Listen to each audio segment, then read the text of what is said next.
τις πέρες. Σήμερα έχω προσφέρει ένα πάρα πολύ ωραίο χαλί, το βλέπετε ήδη, αυτό μου φέρει από Πακιστάν, από Ινδία, από το Ουσμπεκιστάν, δεν θυμάμαι πού. Είναι προσφορά σήμερα μόνο 30.000, λεπτοδουλεμένο, βλέπετε εδώ με φορτούρα κάτω σε απαλό κόκκινο και από μουστάρδο κίτρινο. Και πράσινο, θα κάνω τέτοιο.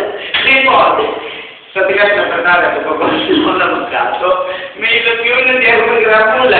Παρακαλώ, δεν ακούω. Καλησπέρα, Δέσποινα. Ποια κυρία μου τηλεφωνεί? Είμαι η Άντζελα η Δημητρίου.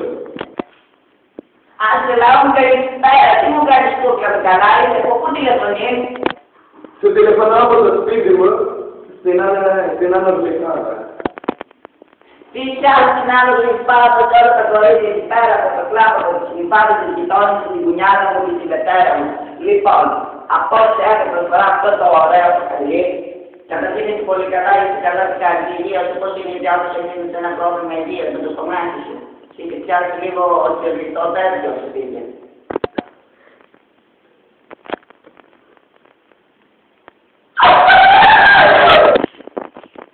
Ναι, Δέσποινα, δεν έχει δίκιο. Εγώ στη Μητούλα με είχα φτιάξει γιατί είχα ένα πρόβλημα με το διάφραγμα. Τώρα είμαι πάρα πολύ καλά. Εδώ παρέα είμαι με το φίλο μου, τον Λαράκη θα το φτιάξει. Και θέλω να σε δώσω μέσα από την εκπομπή του ότι είμαστε μόνο ο Τίλιος και ο Λαράκη θα το φτιάξει. Οκ!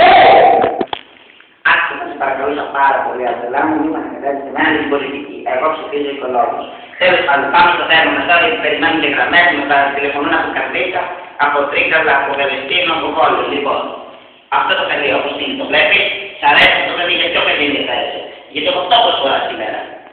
Γι' αυτό το πολύ ενδιαφέρομαι, Δέσποινα, και μάλιστα θέλω να μου το στείλεις με τον Αλή, γιατί έχω ακούσει πολύ καλά λόγια για το καλή του Αλή.